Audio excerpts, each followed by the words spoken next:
Fala pessoal, se você curte momentos de reflexão, aprendizado e conexão com a fé, já se inscreve aqui no canal Momento do Pai, já deixa o like no vídeo e não se esqueça de ativar o sininho para não perder nenhum conteúdo novo. Que Deus abençoe você e sua família.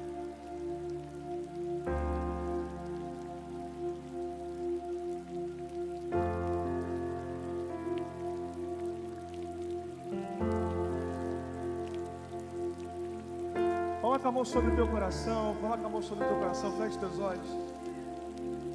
A gente vai agora ouvir a palavra de Deus e ela é a única coisa capaz de mudar a história de um homem. Por isso coloca a mão sobre o teu coração e faça essa oração comigo. Diga: Pai, eu creio em Ti e eu creio no poder da Tua palavra. Por isso nessa noite, apesar de mim, apesar do André e apesar do sermão dele, usa cada palavra que sair da boca dele, para que no meu coração eu ouça a sua voz. O meu coração está disponível para o teu agir, para o teu fluir e para a manifestação real do seu poder.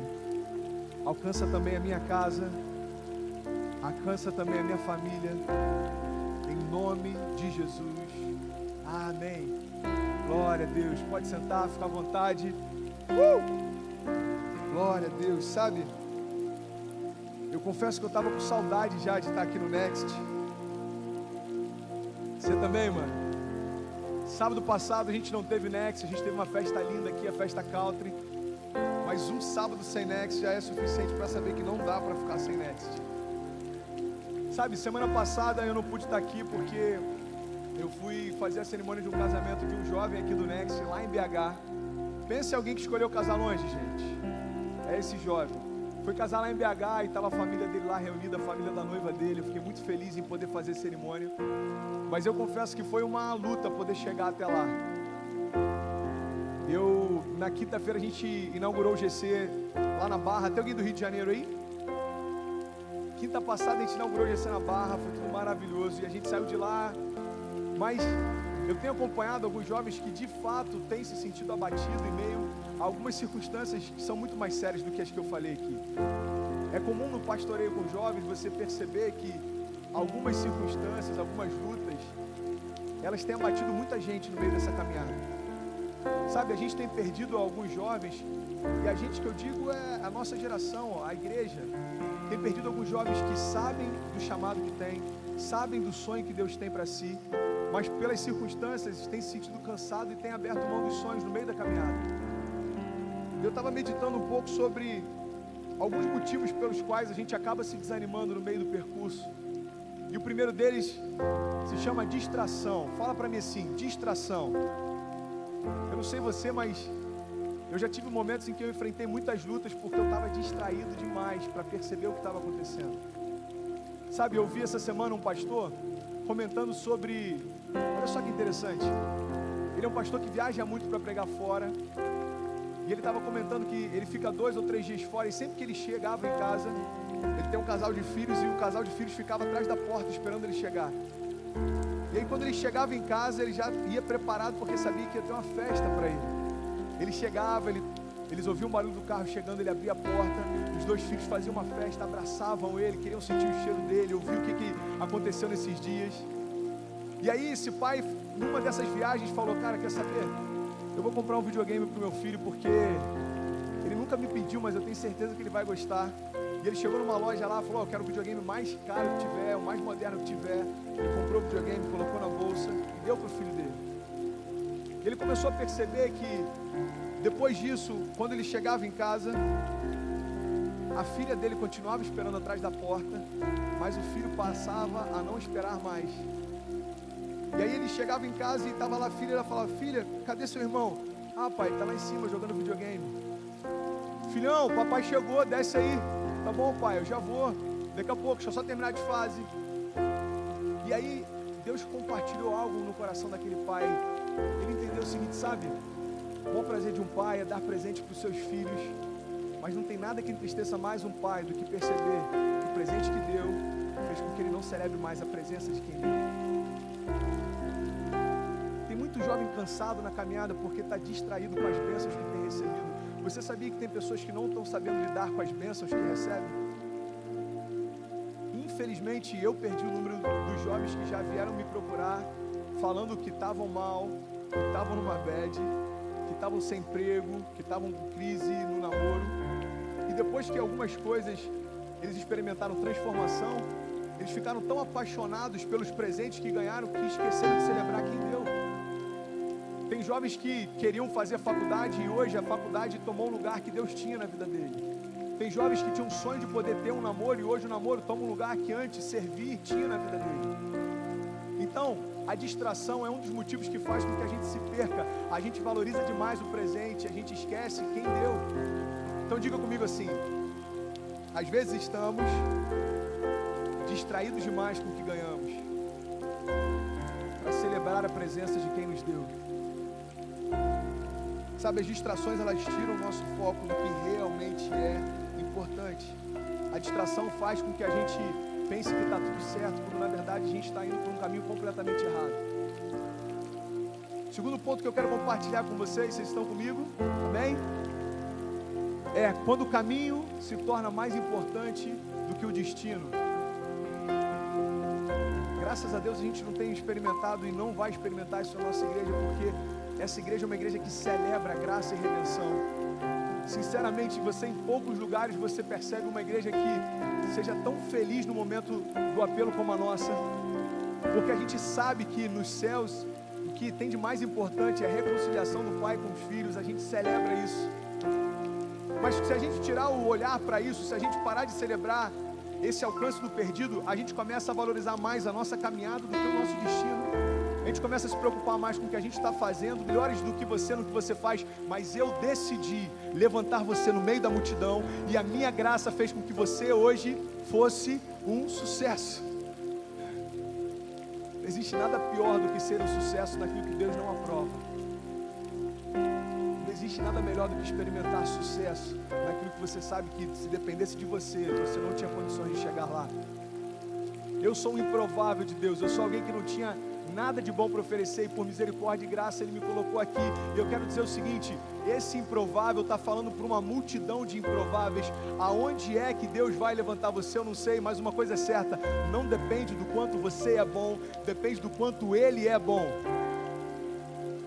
A gente está cansado porque a gente está preocupado com o caminho. Pai, eu quero preparar o caminho, então eu quero ter uma boa faculdade, eu quero entrar num bom mercado de trabalho. Eu já falei isso aqui.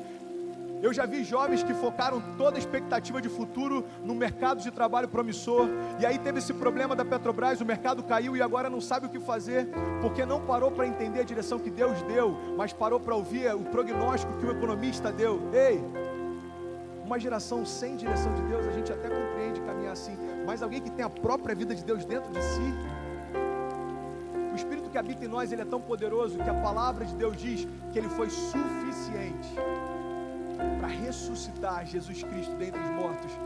Será que existe alguma dificuldade para ele dar direção do que fazer e para onde ir?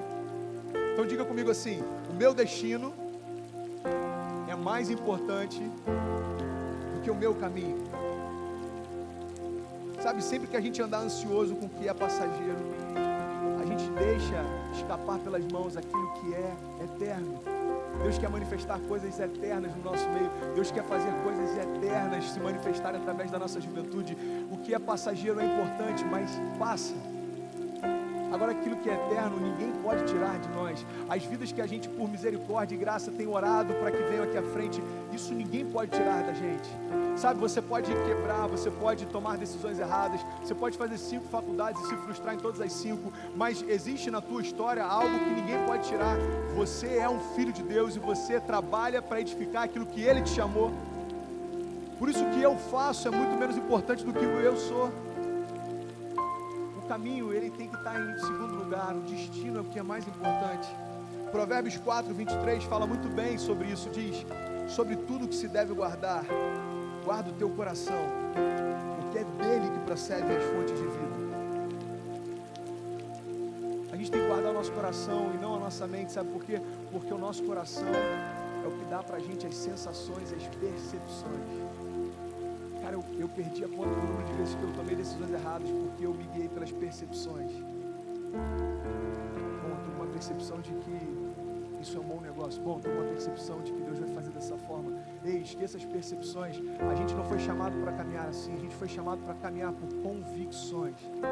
Eu sei em quem eu tenho crido. Eu sei o que Ele tem para mim. Eu sei que os planos dele são maiores que os meus. Eu sei que a vontade dele é melhor do que a minha. Eu sei que a vontade dele é boa, perfeita e agradável. Se o que eu estou vivendo é diferente disso, existe algo de errado. Amém? Até o Caio me lembrou essa semana sobre uma ilustração que eu falei aqui há alguns meses atrás. Um missionário, ele estava voltando para a cidade depois de anos no campo. E ele embarcou no navio, ele estava voltando. Só que nesse mesmo navio estava um presidente. Quantos lembram dessa ilustração? Nesse mesmo navio estava um presidente. E aí quando eles chegaram no porto, tinha uma comitiva para receber o presidente. E aí tinha muita festa, tinha banda, tinha muita gente feliz, música alta.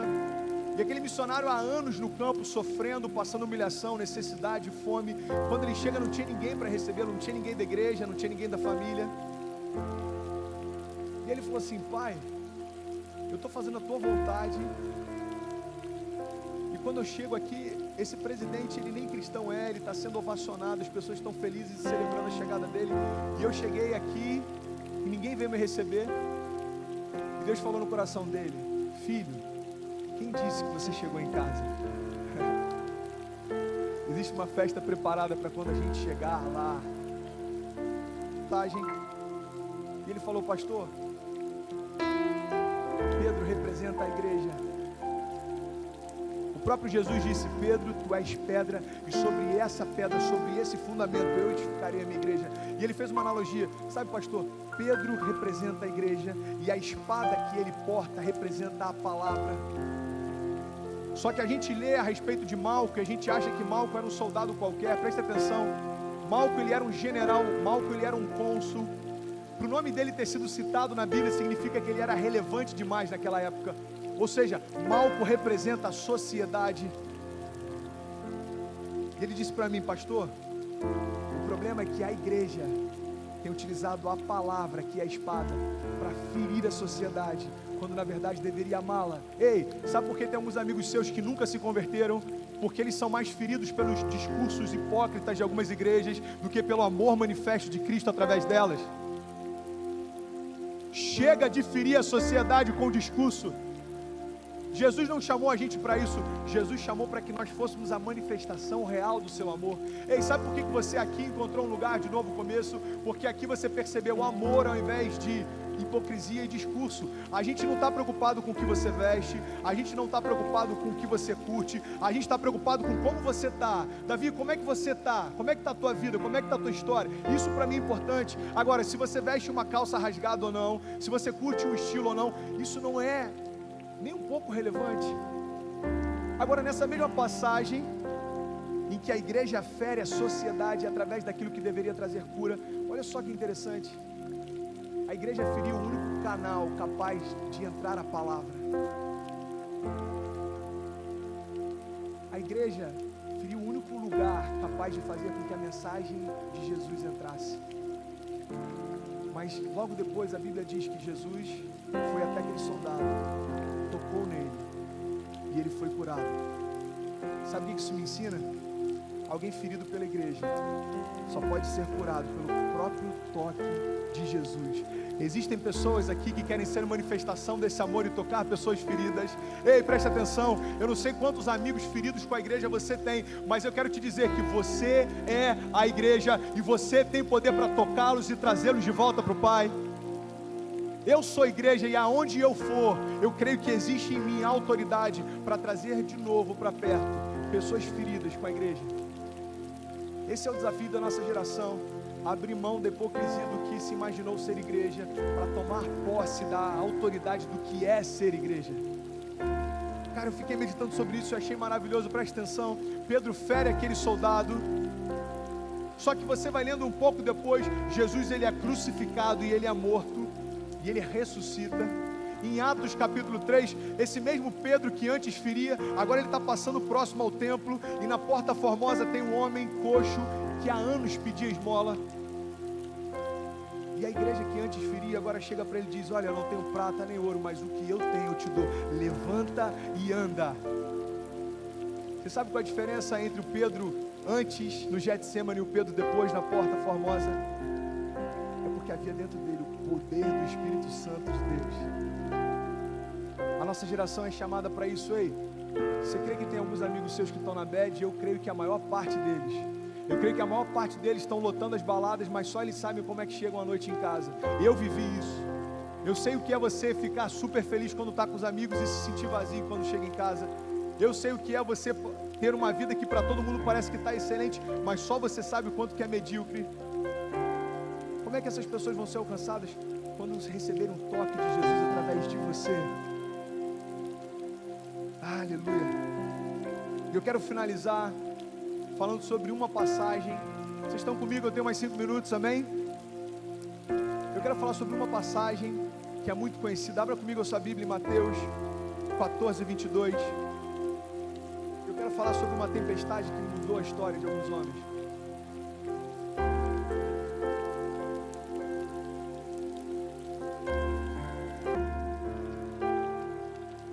A gente precisa entender que pelo fato de Deus estar em todos os lugares, não significa que Ele se manifesta em todos os lugares.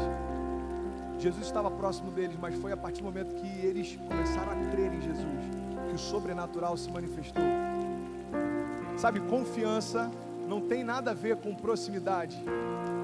Esse dia eu estava compartilhando aqui a respeito de um casal. O que eu vou falar aqui talvez possa ser a história dos seus pais, eu não sei, ou talvez você conheça alguém assim.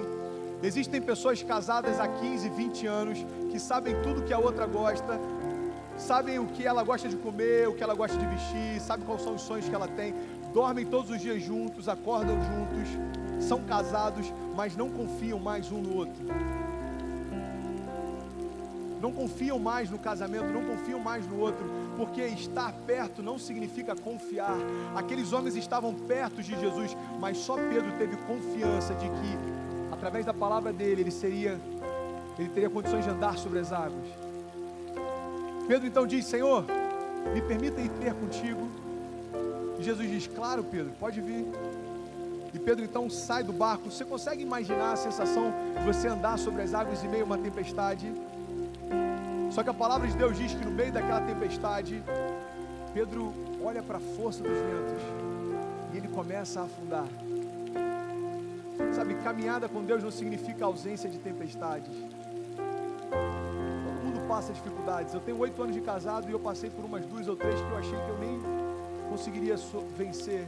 Eu passei por dificuldades ao longo da minha conversão, que eu sinceramente fiquei em dúvida sobre o que aconteceria, mas eu vim aqui nessa noite dizer que em todas elas eu venci, quando eu parei de olhar para os ventos fortes e passei a olhar para quem me chamava.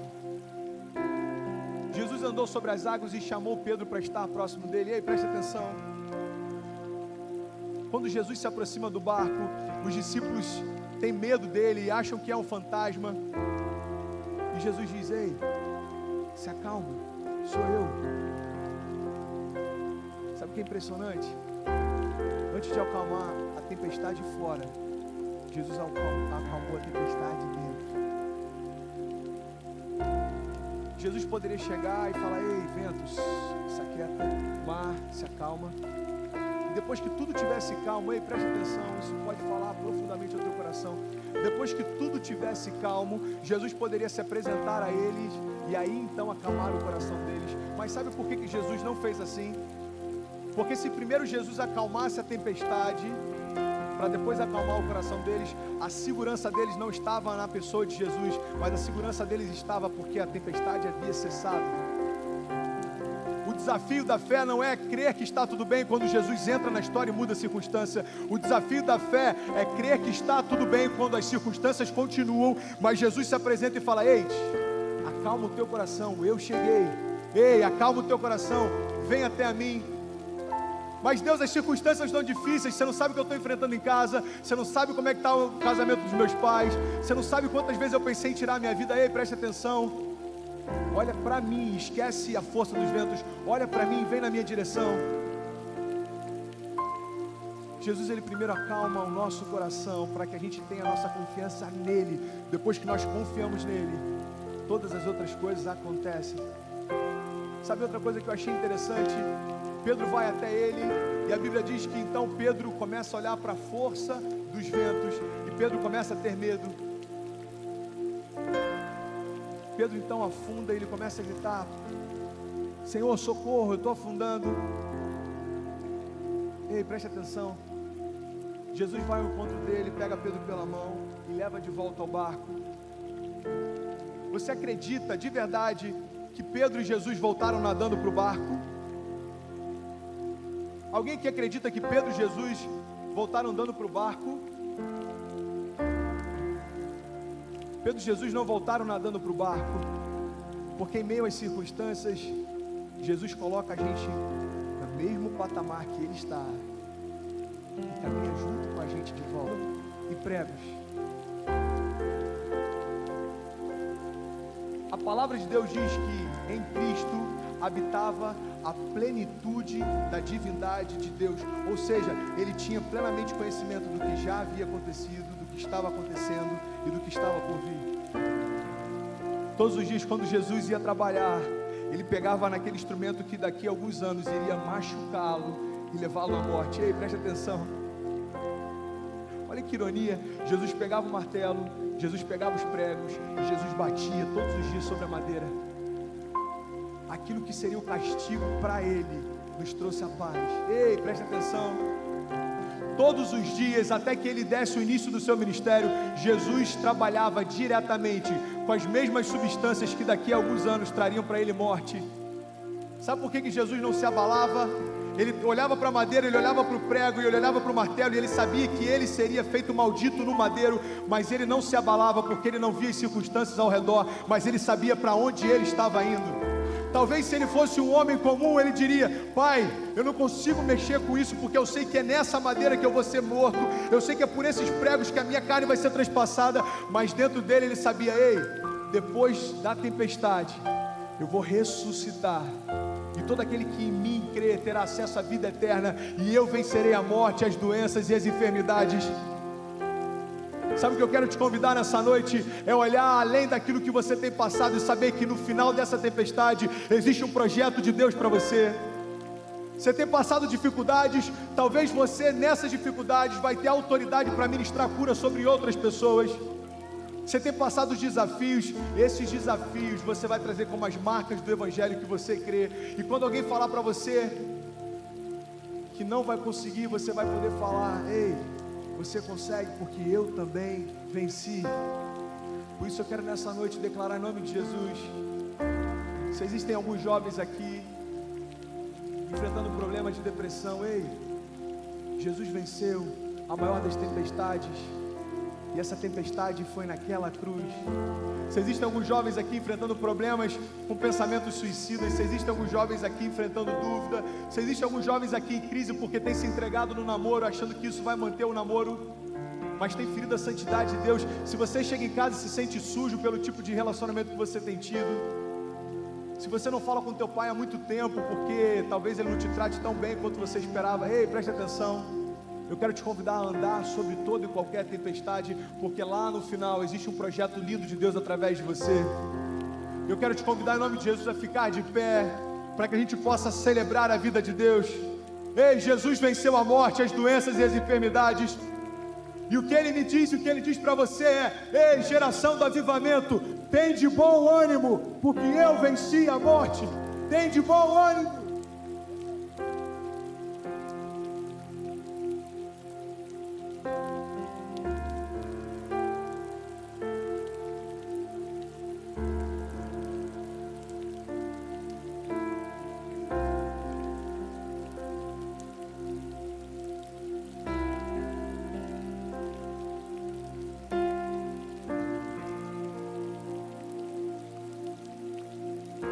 E assim chegamos ao final de mais um Momento do Pai. Se esta mensagem tocou o seu coração, não aguarde só para você. Compartilhe este vídeo com seus amigos, sua família e em seus grupos, para que mais pessoas possam ser alcançadas por esta palavra de fé. Além disso, quero que saiba que este é um espaço seguro para nos conectarmos em oração. Se você ou sua família estão precisando de uma prece, escreva seu pedido aqui nos comentários. Estaremos lendo e orando por cada um de vocês. A sua causa é a nossa causa. Que a bênção do Pai, do Filho e do Espírito Santo Santo esteja com você e sua família hoje e sempre.